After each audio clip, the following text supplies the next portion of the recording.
আমার বাড়িটা যেন অমুকের বাড়ির চেয়ে সুন্দর হয়।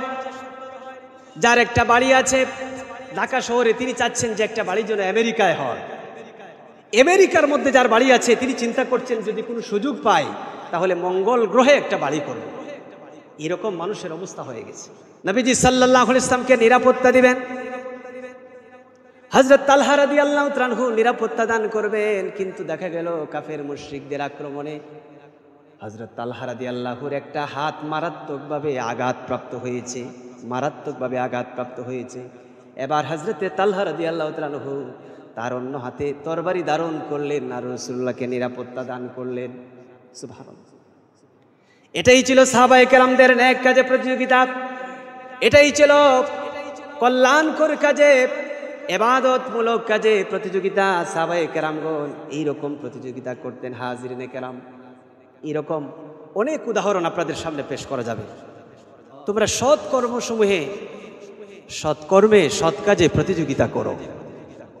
সৎ কাজ, নামাজ, রোজা, এরপরে সাদাকা, তারপরে অন্য মানুষের উপকার করা, এই সকল বিষয়ে এগুলি হচ্ছে সৎকর্ম। এগুলোতেই আমাদের একজন মুসলমান আরেকজন মুসলমানের সাথে প্রতিযোগিতা করা উচিত। কিন্তু আমরা বেশিরভাগ মানুষই এই নেক কাজে সৎকর্মে প্রতিযোগিতা করছি না। রাসূল করিম সাল্লাল্লাহু আলাইহি ওয়াসাল্লামের সাহাবী হযরতে আবু বকর সিদ্দিক রাদিয়াল্লাহু তাআলা আনহু এবং হযরতে ওমর রাদিয়াল্লাহু তাআলা আনহু তারা সৎকার বিষয়ে একজন আরেকজনের সাথে প্রতিযোগিতা করতেন। সুবহানাল্লাহ। বলা হচ্ছে রাসূল করিম সাল্লাল্লাহু আলাইহি ওয়াসাল্লাম তাবুক অভিযানের জন্য, তাবুক যুদ্ধের পূর্বে রাসূল করিম সাল্লাল্লাহু আলাইহি ওয়াসাল্লাম সাহাবায়ে কেরামকে বললেন, ও আমার সাহাবীরা, তোমরা সকলেই অভিযানের জন্য সাহায্যের প্রয়োজন, তোমরা সকলেই সাহায্য করো, শরীক হও, আল্লাহ পাকের রাস্তায় দান করো। হযরত আবু বকর সিদ্দিক রাদিয়াল্লাহু সবসময় দান খয়রাতের ক্ষেত্রে সবার চেয়ে উপরে থাকতেন। হযরত ওমর তাবুক অভিযানের পূর্বে রাসূলুল্লাহ যখন সাহায্যের জন্য যখন আহ্বান করলেন, ওই সময় ওমর রাদিয়াল্লাহুর কাছে ধন সম্পদ ছিল। তিনি মনে মনে ভাবলেন যে এবার আমি দান খয়রাতের ক্ষেত্রে হযরত আবু বকরের উপরে থাকব, কারণ যেহেতু আমার কাছে সম্পদ আছে। হযরত ওমর রাদিয়াল্লাহু তাআলা আনহু তার কাছে যত সম্পদ ছিল এই সম্পদকে তিনি দুই ভাগ করলেন। অর্ধেক সম্পদ নিয়ে রাসূল করিম সাল্লাল্লাহু আলাইহি ওয়াসাল্লামের খেদমতে এসে হাজির হলেন, আর অর্ধেক সম্পদ পরিবার পরিজনের জন্য বাড়িতে রেখে আসলেন। এরপরে হযরতে আবু বকর সিদ্দিক রাদিয়াল্লাহু তাআলা আনহু তিনিও তাবুক অভিযানের জন্য সাহায্য করবেন। তিনি সাহায্য রাসূলুল্লাহর দরবারে নিয়ে আসলেন। রাসূলুল্লাহ হযরত ওমরকে জিজ্ঞেস করলেন, ও ওমর, তাবুক অভিযানের জন্য তুমি সাহায্য করলা, বাড়িতে কি রেখে এসেছো পরিবার পরিজনের জন্য? হযরত ওমর বলেন, ইয়া রাসূলুল্লাহ, যেই পরিমাণ সম্পদ এখানে দান করেছি সেই পরিমাণ সম্পদ পরিবার পরিজনের জন্য রেখে এসেছি। সুবহানাল্লাহ, অনেক সম্পদ দিয়ে এসেছি। এবার রাসূল করিম সাল্লাল্লাহু আলাইহি ওয়াসাল্লাম হযরত আবু বকরকে জিজ্ঞেস করলেন, ও আবু বকর, পরিবার পরিজনের জন্য বাড়িতে কি রেখে এসেছো? হযরত আবু বকর বলেন, ইয়া রাসূলুল্লাহ, বাড়িতে আল্লাহ এবং রাসূল ছাড়া কিছুই রেখে আসতে পারি নাই। পরিবার পরিজনের জন্য কোনো কিছুই নাই, শুধু আল্লাহ এবং রাসূলকে আমার বাড়িতে রেখে এসেছি। সুবহানাল্লাহি বিহামদিহি, সুবহানাল্লাহ। হযরত আবু বকরের জবান থেকে ওমর যখন এমন কথা যখন শুনলেন, হযরত ওমর বললেন, আর কোনোদিন কোনো বিষয়ে হযরত ওমরের সাথে আমি আর কোনোদিন প্রতিযোগিতা করব না। আবু বকরের সাথে আর কোনোদিন প্রতিযোগিতা করব না, কারণ কোনো সময় হযরত আবু বকর রাদিয়াল্লাহু তাআলা আনহুকে আমি প্রতিযোগিতার মধ্যে পেছনে ফেলতে পারি না। সুবহান। প্রিয় হাজিরিন, এইভাবে করে সাহাবায়ে কেরাম দান খয়রাতের ব্যাপারে প্রতিযোগিতা করতেন, দান খয়রাতের ব্যাপারে সাহাবায়ে কেরাম প্রতিযোগিতা করতেন। হাজরিনে কেরাম, যুদ্ধের ময়দানেও প্রতিযোগিতা করতেন। হযরতে তালহা রাদিয়াল্লাহু তাআলা আনহু উহুদের যুদ্ধের সময়, খুব একটা কঠিন সময় ছিল উহুদের যুদ্ধ। ওই সময় রাসূল করিম সাল্লাল্লাহু আলাইহি ওয়াসাল্লামকে কাফের মুশরিকরা চতুর্দিক থেকে আক্রমণ করার চেষ্টা করেছিল। হযরতে তালহা রাদিয়াল্লাহু তাআলা আনহু অন্যান্য সাহাবীদের সাথে প্রতিযোগিতা করে সর্বপ্রথম রাসূল করিম সাল্লাল্লাহু আলাইহি ওয়াসাল্লামের সামনে এসে দাঁড়ালেন, আর রাসূল করিম সাল্লাল্লাহু আলাইহি ওয়াসাল্লামের দেহ মোবারককে নিরাপত্তা দান করলেন, যাতে করে কাফের মুশরিকদের কোনো আক্রমণ রাসূলুল্লাহর দেহ মোবারকের মধ্যে লাগতে না পারে। সুবহানাল্লাহ। রাসূলুল্লাহর সামনে দাঁড়িয়েছে, নবীজি সাল্লাল্লাহু আলাইহি ওয়াসাল্লামকে নিরাপত্তা দিবেন। হযরত তালহা রাদিয়াল্লাহু তাআলা আনহু নিরাপত্তা দান করবেন, কিন্তু দেখা গেল কাফের মুশরিকদের আক্রমণে হযরত তালহা রাদিয়াল্লাহুর একটা হাত মারাত্মকভাবে আঘাতপ্রাপ্ত হয়েছে, মারাত্মকভাবে আঘাতপ্রাপ্ত হয়েছে। এবার হযরতে তালহা রাদিয়াল্লাহু তাআলা আনহু তার অন্য হাতে তরবারি ধারণ করলেন আর রাসূলুল্লাহকে নিরাপত্তা দান করলেন। সুবহানাল্লাহ। এটাই ছিল সাহাবায়ে কেরামদের নেক কাজে প্রতিযোগিতা, এটাই ছিল কল্যাণকর কাজে, ইবাদতমূলক কাজে প্রতিযোগিতা। সাহাবায়ে কেরামগণ এইরকম প্রতিযোগিতা করতেন। হাজিরিনে কেরাম, এরকম অনেক উদাহরণ আপনাদের সামনে পেশ করা যাবে। হাজিরিনে কেরাম, রোম সম্রাট কাইজার, এই কাইজার দুজন মুসলিম যুবককে, এই কাইজার হলো একজন খ্রিস্টান শাসক, দুজন মুসলিম যুবককে এই কাইজার খ্রিস্টান বানাতে চাইল এবং সে অনেক চেষ্টা করল কিন্তু পারল না। শেষ পর্যন্ত সেই দুজন মুসলিম যুবককে সে মেরে ফেলার পরিকল্পনা গ্রহণ করল এবং প্রস্তুতি নিল। খ্রিস্টান শাসক কাইজার, রোম সম্রাট, সে একটা বড় ডেগের মধ্যে পানি গরম করল। পানি যখন ফুটে গেল, পানি যখন ফুটন্ত, ওই সময় মুসলিম যুবক আব্দুল্লাহ তার একজন সঙ্গীকে কাইজার ফুটন্ত পানিতে ফেলে দিল। ইন্না লিল্লাহি ওয়া ইন্না ইলাইহি রাজিউন। সঙ্গে সঙ্গে এই ফুটন্ত পানিতে এই মুসলিম যুবক সিদ্ধ হয়ে গেলেন। এবার মুসলিম যুবক আব্দুল্লাহ তার সাথীর এই অবস্থা দেখে তার চোখ দিয়ে পানি বের হলো। খ্রিস্টান শাসক কাইজার মনে করলো এবার ভয় পেয়েছে, এবার হয়তো সে খ্রিস্টান হয়ে যাবে। মৃত্যুর এই অবস্থা থেকে সে ভয় পেয়েছে, সেজন্য তার চোখে পানি চলে এসেছে। কিন্তু মুসলিম যুবক আব্দুল্লাহ বললেন, হে আল্লাহর দুশমন, হে আল্লাহর দুশমন, তুমি জেনে রাখো আমি মৃত্যুকে ভয় করি নাই, মৃত্যুর জন্য আমার চোখ থেকে পানি আসে নাই, কখনোই তুমি এটা মনে করবা না। আমার এজন্যই চোখের মধ্যে পানি আসলো, আমার এই সাথীটা আমার আগে আল্লাহ পাকের জান্নাতের মধ্যে চলে গেল। সুবহানাল্লাহ। এজন্যই আমার চোখ দ্বারা পানি আসলো। ও আল্লাহর দুশমন, তুমি শুনে রাখো, তুমি জেনে নাও, আমার যেই সাথীকে তুমি গরম পানিতে ফেলে দিলে আর সে সিদ্ধ হয়ে গেল, শহীদ হলো, এই সাথী আর আমার অবস্থা এমন ছিল, আমরা দুইজন প্রতিযোগিতা করতাম। আমি যখন 2 রাকাত যখন নফল নামাজ আদায় করতাম, আমার সাথীটা 4 রাকাত নফল নামাজ আদায় করত। আমি যখন 2টা নফল রোজা রাখতাম, আমার ওই সাথীটা 4টা নফল রোজা রাখত।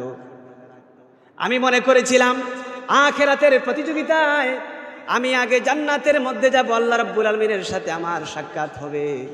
কিন্তু আল্লাহর দুশমন, তুমি যখন তাকে ফুটন্ত পানিতে তুমি যখন তাকে ফেলে দিলা, তখন আমার ওই সাথীটা আল্লাহ রাব্বুল আলামিনের সাথে আগে সাক্ষাৎ করলো এবং আমার আগে সে আল্লাহ পাকের সাথে সাক্ষাৎ করে আল্লাহ পাকের জান্নাতের মধ্যে দাখিল হয়ে গেল। সুবহানাল্লাহ। এই যে আমি তার সাথে প্রতিযোগিতার মধ্যে পারলাম না, সেজন্য আমার মনের মধ্যে কষ্ট, সেজন্যই আমার চোখের মধ্যে পানি এসেছে। সুবহানাল্লাহ। এই ছিল নেক কাজে প্রতিযোগিতা আমাদের পূর্ববর্তীদের। হাজিরিনে কেরাম, প্রতিযোগিতা করব আমরা, নেক কাজে প্রতিযোগিতা করব। কোরআনুল কারীমের মধ্যে আল্লাহ পাক অন্য জায়গার মধ্যে বলেছেন, ওয়াফি যালিকা ফালইয়াতানাফাসিল মুতানাফিসুন। সুবহানাল্লাহ। আল্লাহ রাব্বুল আলামিন বলেন, আর এতেই প্রতিযোগীদের প্রতিযোগিতা করা উচিত।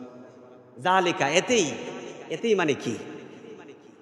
ইবনে কাসির রহমতুল্লাহ আলাইহি তিনি তার তাফসিরে যালিকা এর ব্যাখ্যায় বলেছেন, এতেই তার মানে হলো তোমরা জান্নাত এবং জান্নাতের নিয়ামতের ব্যাপারে প্রতিযোগিতা করো, একজন আরেকজনের সাথে প্রতিযোগিতা করো, জান্নাতের বিষয়ে, জান্নাতের নিয়ামতের বিষয়ে প্রতিযোগিতা করো। প্রিয় হাজিরিন, ইমাম কুরতুবী রহমতুল্লাহ আলাইহি তিনি তার তাফসিরে বলেছেন যে যালিকা এর তাফসির হলো তোমরা আখিরাতের বিষয়ে একজন আরেকজনের সাথে প্রতিযোগিতা করো। এরপরে তাবারি রহমতুল্লাহ আলাইহি তিনি বলেছেন যে না, তাকওয়ার ব্যাপারে, আনুগত্যের ব্যাপারে, আল্লাহ পাকের ইবাদতের ব্যাপারে একজন মুসলমান যেন আরেকজন মুসলমানের সাথে প্রতিযোগিতা করে। হাজিরিনে কেরাম, জান্নাতের নিয়ামতের ব্যাপারে প্রতিযোগিতা করা উচিত। আল্লাহ রাব্বুল আলামিন তো 8টি জান্নাত রেখেছেন, মহান জান্নাত, বড় জান্নাত যেন আপনি লাভ করতে পারেন, আমি লাভ করতে পারি, সেজন্য আপনার অন্য মুসলমান ভাইয়ের সাথে প্রতিযোগিতা করা উচিত, সেজন্য নেক আমল করতে হবে। হাজিরিনে কেরাম, কিন্তু দেখা যায় যে আমরা মুসলমান এইসব বিষয়ে আমরা প্রতিযোগিতা করছি না, আমাদের প্রতিযোগিতার বিষয় হলো অন্যটা। প্রিয় হাজিরিন, আল্লাহ রাব্বুল আলামিন কোরআনুল কারীমে অন্য জায়গার মধ্যে বলেছেন, সাবিকু ইলা মাগফিরাতিম মির রাব্বিকুম ওয়া জান্নাহ। আল্লাহ রাব্বুল আলামিন বলেন, তোমরা তোমাদের প্রভুর, তোমরা তোমাদের রবের মাগফিরাতের দিকে, ক্ষমার দিকে এবং জান্নাতের দিকে তোমরা প্রতিযোগিতা করো। আল্লাহ রাব্বুল আলামিন যেন তোমাদেরকে মাফ করে দেন। রব্বে করিম, মাওলায়ে করিম, আল্লাহ পাকের পক্ষ থেকে তোমরা যেন মাগফিরাত লাভ করো, সেজন্য প্রতিযোগিতা করো। আল্লাহ রাব্বুল আলামিনের জান্নাতের জন্য প্রতিযোগিতা করো। কোরআনুল কারীমের মধ্যে এইভাবে করে আল্লাহ পাক কোন কোন বিষয়ে আমরা প্রতিযোগিতা করব আল্লাহ পাক তা বলে দিয়েছেন। হাজিরিন, কিন্তু আমরা কি হলো, আমাদের বেশিরভাগ মানুষ আমরা এমন সব বিষয়ে প্রতিযোগিতা করছি যেগুলো হচ্ছে দুনিয়াবি বিষয়। দুনিয়াবি বিষয়ে প্রতিযোগিতা করার কথা নয়। আল্লাহ পাক প্রতিযোগিতা করার যে মানসিকতা, প্রবণতা আমাদের মধ্যে দিয়েছেন, সেটা হলো আখিরাতের বিষয়ে আমরা যেন প্রতিযোগিতা করি।